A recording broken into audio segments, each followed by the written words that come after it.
Done. आप लोग सामने आ जाइए। आ जाओ बेटा, सामने आ जाओ। None, start.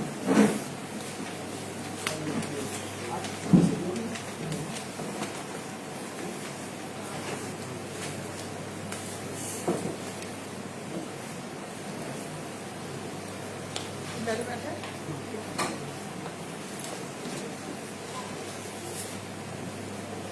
Good afternoon, friends.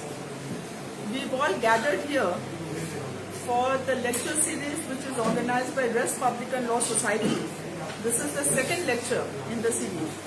The first lecture we had was on 4th of March, and the topic there was basic structure doctrine. Now today's lecture is very relevant because it talks about the 101st Constitutional Amendment and introduction to GST laws. Now GST, all of us are aware, it is Goods and Services Tax. But initially when GST was introduced, it was called Gabbar Singh Tax. And it still maintains that Gabbar Singh fear about it. The law, GST law would be introduced as the constitutional amendment and GST law by Mr. S.P. Upadhyay in the lecture series. Now a small introduction is that this led to constitutional amendment to Article 245, 246, 269 and several other articles, 279.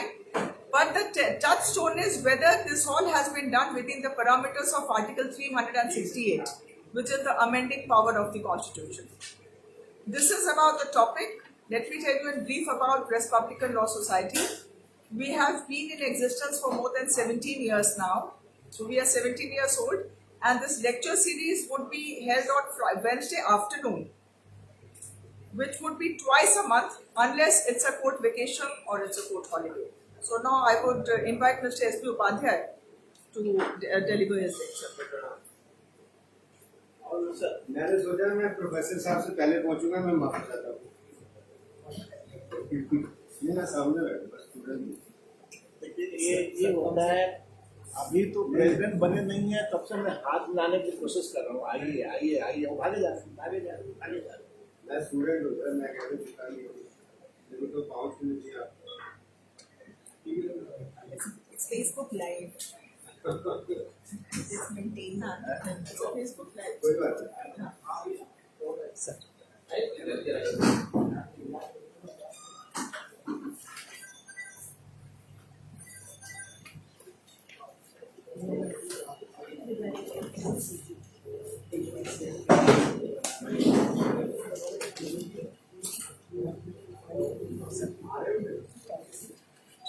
So, as Madam had introduced, this is the sweet 17 years of the RPS. 1 year extra than being sweet 16. So, in the year of sweet 17 of this RPLS, this is the second in the series. In fact, it's a very informal discussion. We are talking about why GST and what for GST and what is the constitutional basis for bringing GST into action. That is almost like a very informal discussions among our members and the colleagues. Now, before I start on the substance of the topic, I want to give a little background. थोड़ा आगे कर लें तो same. आप mic थोड़ा Come closer, come closer. I just wanted to give a little background. It was sometime in the year 2000 itself when the idea of introducing GST was mooted. And right from GST, where working group, where committee, very empowered committee were constituted. And finally in 2015, a bill that is called Constitutional Amendment Bill 2015 was introduced. And thereafter this act that is called the Constitutional Amendment, 101st Amendment Act 2016 came into existence from 12th of September 2016. Now what was the need of this? Why this constitutional amendment was brought in? For that we have to understand 3-4 backgrounds of the GST. The idea of GST is not new. It was not at all. In fact, there are various countries like Australia and other countries where GST was already there in different forms. The government wanted there should be uniform system of law, both at the center and the state, in order to avoid double taxation, in order to have the Indian goods becoming more competitive in the international and domestic market, and then the concept of one nation, one tax. That was in fact Tagore when the subject was being introduced. Now, as we all understand, the taxing power is the incidence of the sovereign. Every state, every government has the sovereign power to levy tax. But this sovereign power must get relatable or related to some source of power. That source of power in the constitution. Without there being any power in the constitution, no tax can be levied. And as we all understand that under Article 265, they say that no tax can be levied without authority of law. So therefore, where is that authority? Earlier, the authority we could trace in the constitutional provision of Article 245, 246, 265, etc., etc. But when the new tax was being brought in, then some authority has to be found out. Because I said to you that each tax that is being imposed and levied, it must relate to certain and some constitutional power. Unless there is a provision in the constitution, the tax cannot be levied. It is for this reason the government wanted that look, prior to 101st Amendment to the Constitution that came on 12th of September 2016, we had the local laws dealing with the octroi, entry, entertainment, arrangement tax, etc., which is each state having its own local law. Then we have the central laws also like central sales tax, etc., etc. There was some kind of a non-uniformity. So therefore they wanted to amend the constitution to bring a law that would take care of an uniform taxing system that will apply both to the center and the state. And that is why the concept of came one nation, one tax. There is also one background behind it that must be sharing of the revenue. And for sharing of the revenue, there must be some other system that can be proposed and brought in the constitution which was earlier not there. Now we remember that as we all understand, have read that our is a federal country and all that. But the word federal is not found in our constitution. In fact, Article 1 of the constitution says, India shall be the union of the states. So the words has been used in Article 1 is the union of the states. It doesn't talk about the federation of the states. Now, therefore, they introduced a new concept that is called cooperative federalism. So we have to now understand what is cooperative federalism and what is the federal state of this. There are various judgments on this. But as we understand, in the layman term, there can be a true system of governance within the same territory of the country. Within the same territory of the country, there can be a two system of governance.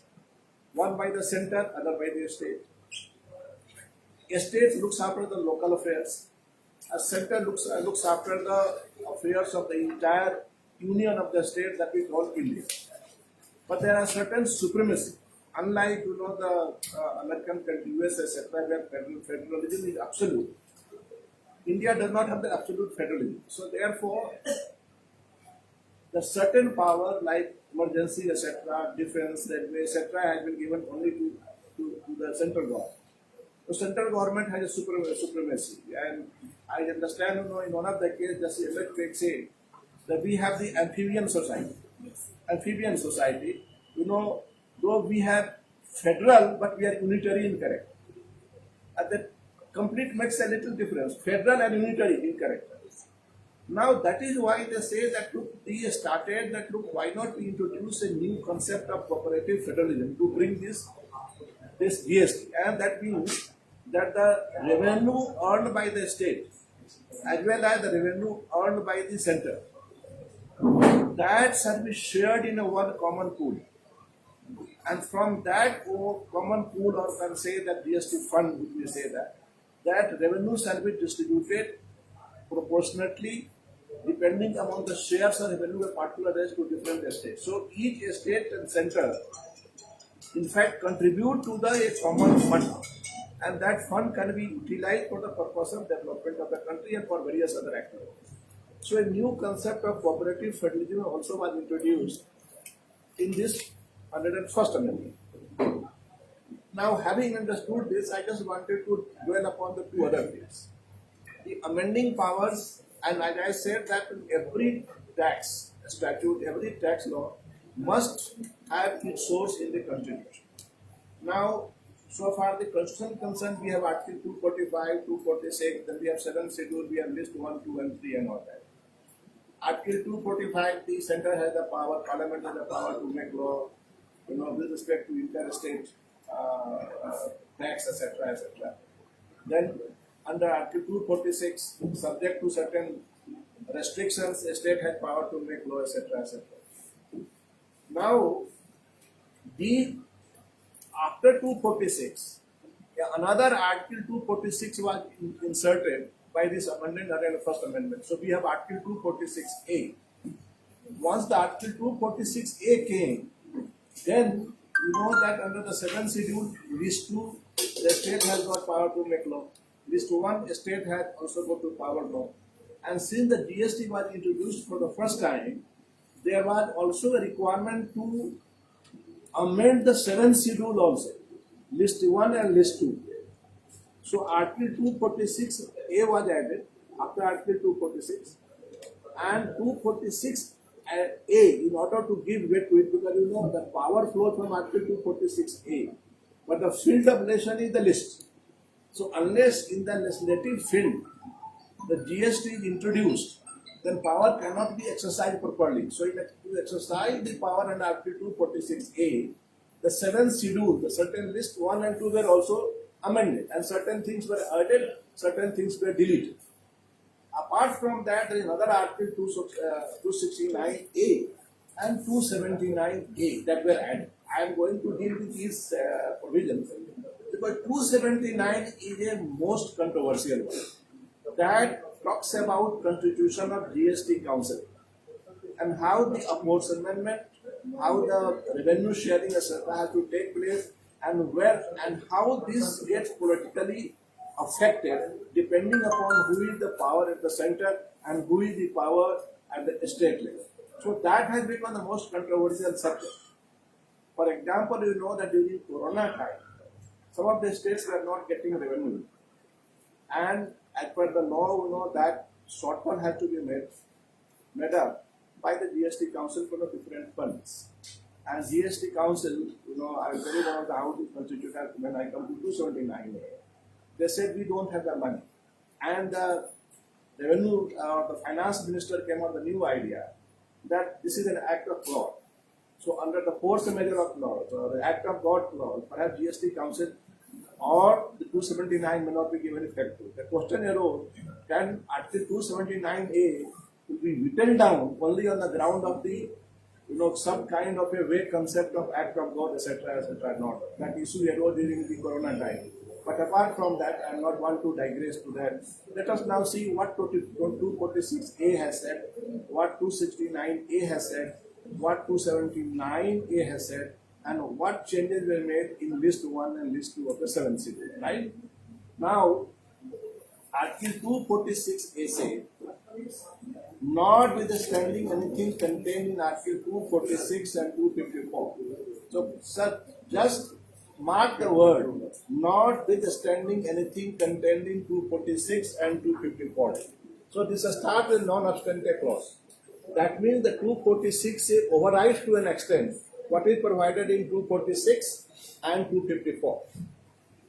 And subject to clause 2, the legislature of every state have power to make laws with respect to goods and services tax imposed by the Union for such a state. Number 2, Parliament has exclusive power to make law with respect to goods and service tax where supply of goods or of service or both takes place in the course of interstate trade or commerce. Now, for this goods and services, 246A was needed. So the source of power which was not earlier there, that source of power came by virtue of the 101st Amendment. So without 101st Amendment to the Constitution, the source of power for making GST law would not have been seen the light of the day. Now this 246A had overriding effect on 246 and 254. But it starts with the non-obstante clause, notwithstanding what is provided in 246 and 254. Still 246A will have its own effect. So that is how 246 came. Now 246A, when you are going to give effect to, there must be corresponding entry in the 7th schedule also. So the various entries in list 1 and list 2, not in the concurrent list, were also amended. And those are important. I just wanted to bring to your notice. You know,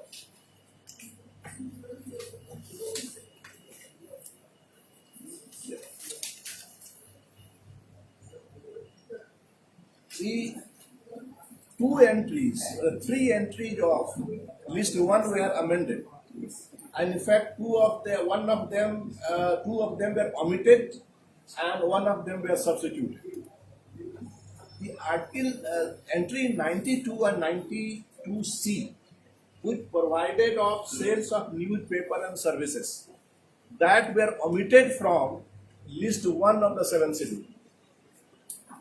So if you read the Constitution, the earlier 92 and 92C, which provided for sales of newspaper and services, etc., that were omitted. And what was substituted was entry 84. Entry 84 earlier was regarding the excise duty, etc. Now entry 4 was newly added, and what does the entry 84 say is, duties of excise on the following goods manufactured or produced in India, namely petroleum crude, high-speed diesel, petrol, natural gas, aviation turbine fuel, tobacco and tobacco products. On these, about 5 to 6 items were added as a sub-entry of 84, which was not earlier there.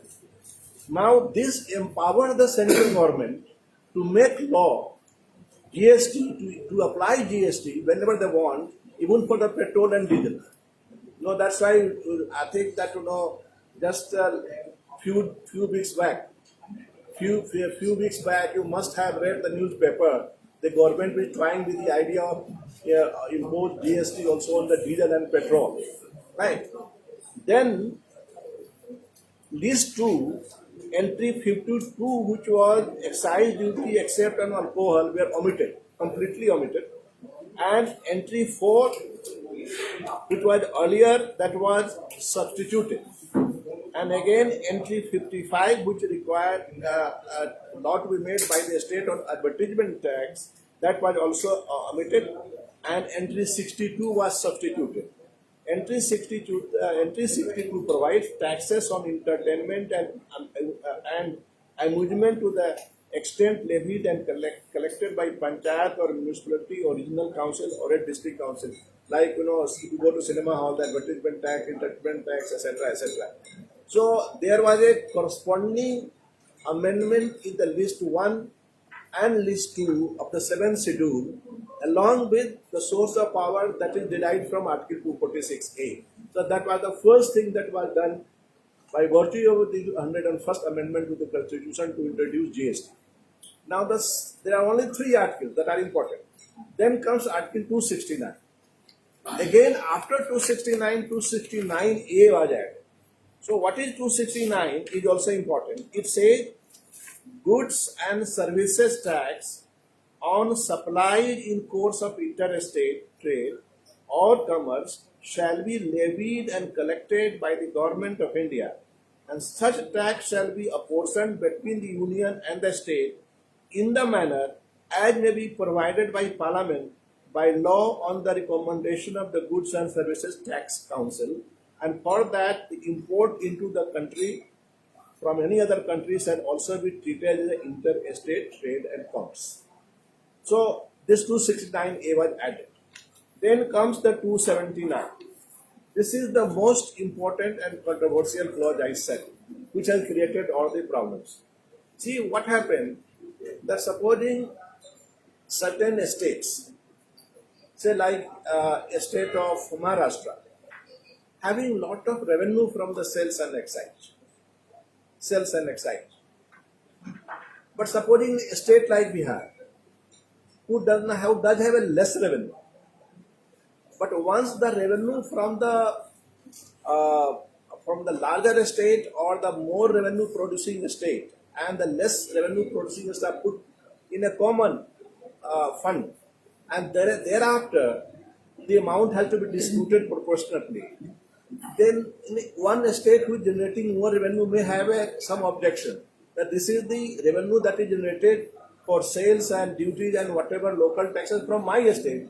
So therefore, allow me, give me liberty to use this money to the welfare of our people. Why should it be given to some other one?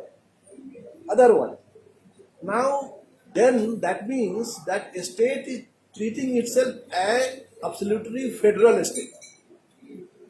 This is money generated from my estate, therefore that money should be consumed in my estate only, not in other estate.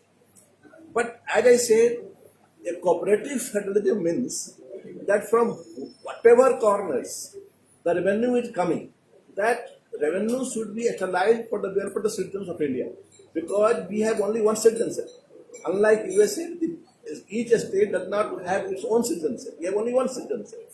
One nation on one tax. They say tax being collected from whatever place, but once it comes to the common fund, the GST common fund, then it has to be distributed irrespective of the fact we generating what.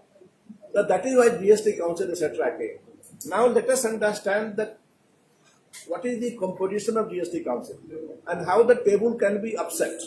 This is one of the most important things.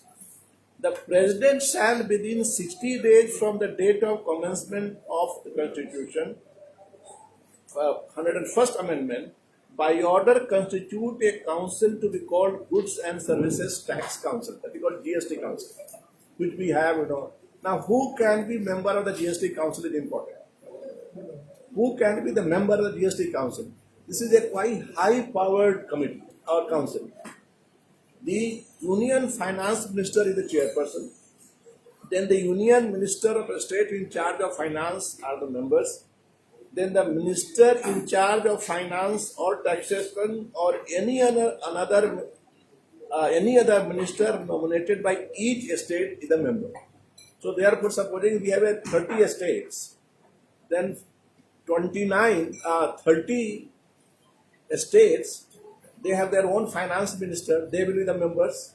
Then the finance minister of the Union of India shall be the chairperson, and then the state minister for finance will also be the member. So almost 32.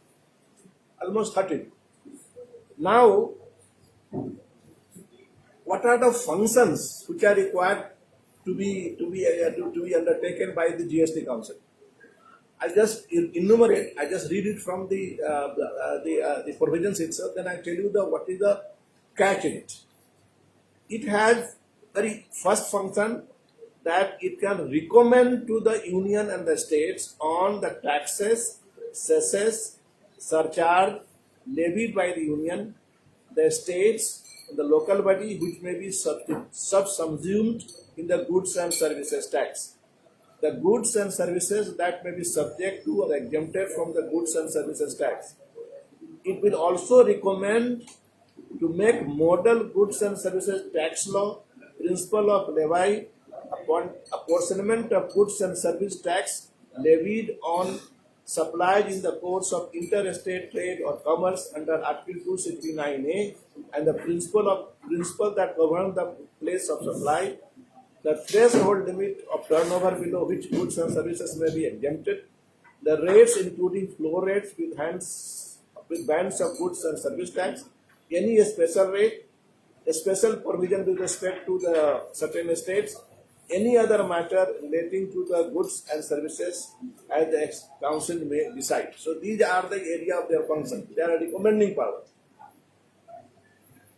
They also have the power to adjudicate dispute between the two states regarding the sharing of revenue between the state and the center, regarding the revenue power, etc., etc. Now, question is how the decision is taken. This is important. Whenever the matter goes before the GST Council, the GST Council, earlier there is no such provision that they will decide in consensus. That consensus is not required. What is required is that every decision, if it is favored and supported by 3/4 of weighted votes, that will be taken as a majority votes. So consensus of all states are not required. That is again a catch.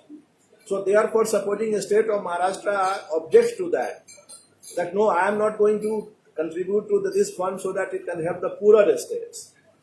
Then that states, even if the minister representing there puts an objection, that can be overruled if the 3/4 of weighted votes rules otherwise. Right. So first three, and now out of this 3/4 of the weighted votes, 1/3 weighted votes is of the central government. 1/4. State has no. No, I'm coming to that. That's a very important thing. 1/3 of they say here, the vote of the central government shall have a weightage of 1/3 of the total votes. Then what will, and the votes of state government taken together shall be weightage of 2/3. Right? Now I just give an example. I am just trying to calculate it. Supposing, and so therefore 1/3 weightage of the central government. Now 2/3 weightage of the all states. Now supposing that we have 30 states including Union Territory, right? And 20 states as on today ruled by a particular political power. 10 are not. No. Out of 20, either they are as a particular political power or their allies. Now supposing that a decision has to be taken, and that may be the financial policy or political matter for the power at the center who have 1/3 of the weighted average. And out of 20, out of 30, the 20 who are ruled by the ruling power at the center or their allies, if they support 1/3 weightage of the central government, then the other 10 states, even if they have their own voting rights, they can be completely overruled. Completely overruled. So that scenario changes like this. Now supposing that at center supporting the BJP. Now supposing in Rajasthan there is a Congress. Right? Now Congress doesn't like the financial policy and this certain amendment that is brought out by the GST. And his voice can be scuttled down if the other states who are in majority are ruled by the BJP. So even if 2/3, they say that 2/3 of the entire states, weightage of 2/3 entire states, but depends upon now which party rules that particular state. No, whether it is Rajasthan ruled by Congress. Right. Whether GST Council can say specifically for Rajasthan that we will give this certain percentage. For other states they can increase. No, see Whether they will be giving no, same percentage. there same will law be the same there will be same percentage to everyone. Then there is no problem. But what will happen supposing a state of Rajasthan say that no, I generate revenue for say tourism, which is more than any other states. So for this particular tourism business, I should have a special weightage given to them. Then that cannot be allowed. That is not Goa only, Rajasthan. That is Goa for Goa also, some other states. Now, also. now, If they can create problem only Goa one state, then this is not good. now another thing. Let us think otherwise. Supposing that here is the Congress, in the center is the Congress. Congress has different financial policy, right? He may not be agreeing with the financial policy of the BJP. Now BJP becomes in minority states, and the center at the power becomes the majority. That they can change the policy of the earlier government because they have the 2/3, 1/3 of the weighted average plus majority vote of the other states. So that is why the equation keeps on changing. Is it correct? There Yeah, is no that's problem. that's right. No, so that is why if there had been a consensus, which was earlier, then perhaps this situation would not have arisen. But they say no, every decision of the GST Council would be taken by majority votes of 2/3 weighted average, out of which 1/3 weightage will be of the central government fixed, permanently fixed. That cannot be changed, and 2/3 weighted weightage of the all other states. So now depends upon all other states whether they are ruled by the center or ruled by the different parties, etc., etc. That makes a lot of scenario in the GST Council. That is why it is very, very difficult. Sometimes the GST Council meets and they can't decide anything, and the meeting is over. A lot of opposition comes and there is no consensus, and they find that no, there is, for instance, what is during pandemic. This is better. Consensus will be never, so they may. And see what is happening during the pandemic time. Thrice the GST Council sat together. They could not take a decision because they realized that time that they can be overruled by the 2/3. Oh, yes. So they adjourned the meeting. Now another reason for this, I am telling you. Under the 101st Amendment, there is Section 18. Section 18 makes for a transitional provision for 5 years. You know that from July 2017, the GST Act came into being. And for 5 years, a transitional provision was made, which is expiring in 2022. 5 years minister.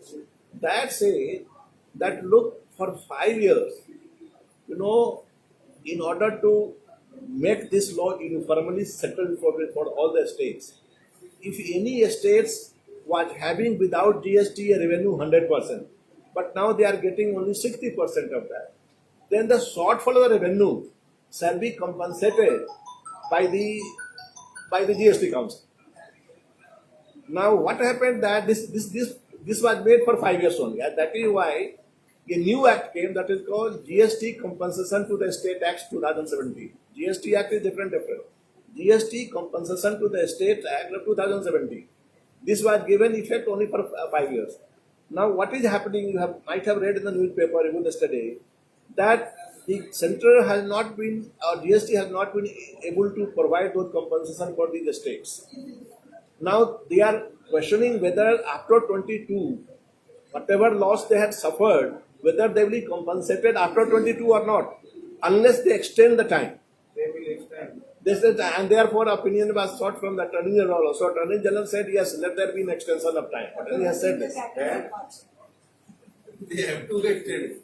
Now, As reservation always extended.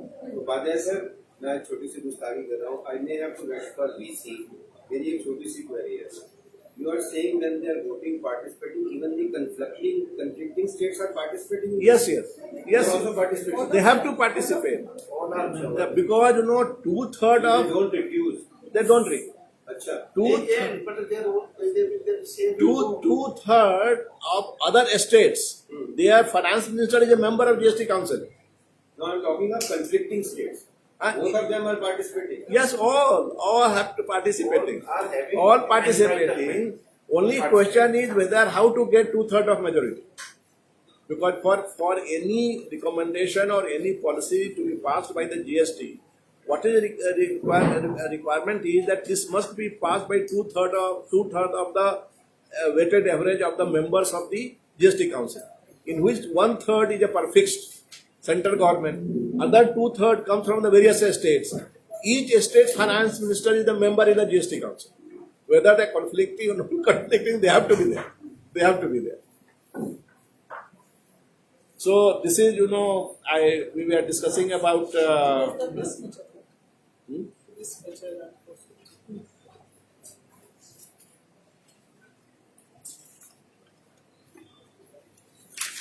Yes. So only now question is this. So far the 101st Amendment, I said how it came into being, etc. This has not been challenged. This constitutional validity has not been challenged. Now, if you see the amending power under Article 368, if you see Article 368, Clause 4 and 5, that has been declared invalid in all judgment, etc., because that relates to changing the fundamental right, etc., basic structure law. Under Article 368, Clause 2, any amendment to be a valid amendment, it must be ratified by not less than half of the legislature of the state. This is the requirement. So when the 101st Amendment was brought in, why it took a lot of time? But there are many states who are not ready to ratify. First ratification came from the government of Assam. First ratification to the government of Assam. What they did is, they amended Article 368 itself.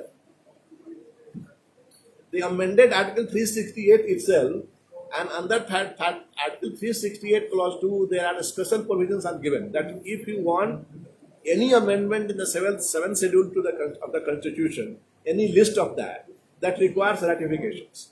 Because thereby you are taking away power of the state government to make law. So if you take away the power of the state government to make law, then ratification by the state has to come. Similarly, they also added Article 279A. Article 279A talks about the GST Council. Now GST Council almost taking care of all the taxes in India under the goods and services, apart from the direct tax, that is the income tax. We are talking about the indirect tax. So forget about the direct tax. So all the taxes which are otherwise controlled and regulated by the state government is now being controlled by the GST Council.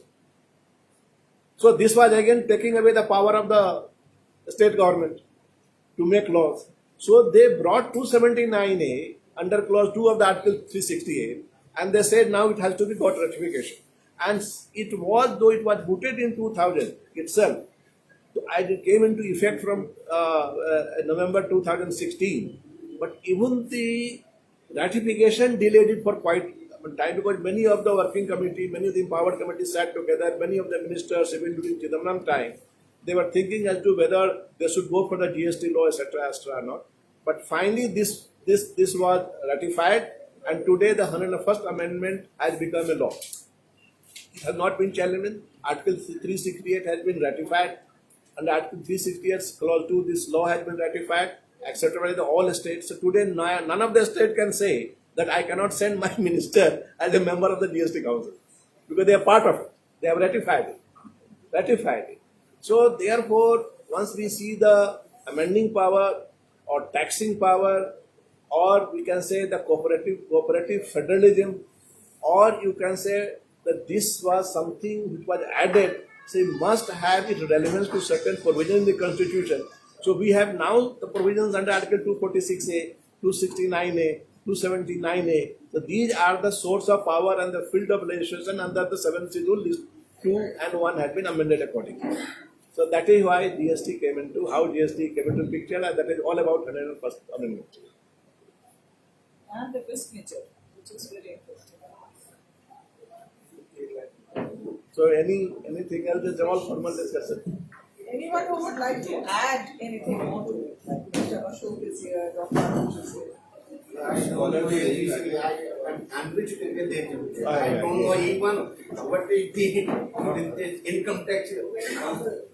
No, really, I'm swearing. No, ma'am, no idea. But she has noted everything. She and one this was a bachchi hai. Pandit. Now, some remarks from you and then.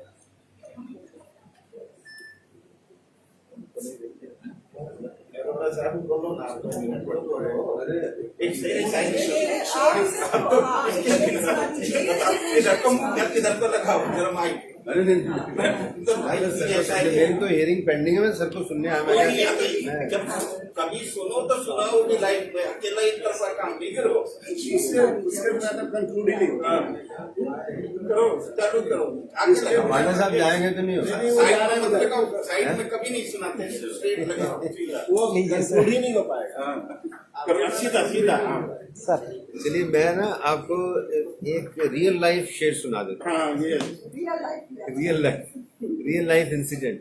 अभी एक matter चल रहा था Justice Banerjee and Krishna Murari. Matter is the allegations are that a woman was taking bath and this man tried to outrage the modesty. She resisted and he killed her. ये एक line का case है। He killed her. अब एक पड़ोसी ये कह रहा है कि मैंने इसको देखा, ये उसको इज्जत लूट रहा था, मैं वहां गया तो ये मार के भाग गया। That's only one witness. All witnesses are saying we saw him running away. अब मेरा केस ये है, since it came to me for Supreme Court, trial court, high court ने ये बात नोट ही नहीं की। मेरे को कुछ लगा कि ये दाल में काला है। मैंने उससे फोन करके पूछा, वो छत्तीसगढ़ जेल में बंद है। I said ये कैसे हो गया, मतलब how is it happening that she is taking bath and how come you are there?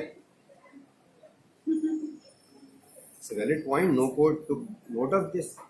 अब ये कहो कैसे बेंच लग गई इंदिरा बनर्जी की। मैंने कहा और तुम तक ना खा जाए, एक तो तूने गड़बड़ करी है, एक तो now you are trying to impute motives. तो मैं काफी ट्राई करता रहा। वो मेरे को काफी देर लोग थे कि I mean I kept on trying. She said so much evidence against you, so much evidence against you. 10-12 तो हेड पे इंजरीज हैं और doctors evidence everything against you. एक चीज मेरे फेवर में, जज जो ट्रायल कोर्ट जज ये कह रहा है दे वर acquainted. I said, see this now. They were acquainted. He did not barge his entry. He was already there. And I cannot say, I mean, to Justice Banerjee directly. Maybe Justice Krishna Murari would explain it better because he is from North India. He's a trained person. He's a trained person to what? क्योंकि मैंने शेर पढ़ना था, आपने शेर की बात की तो मैं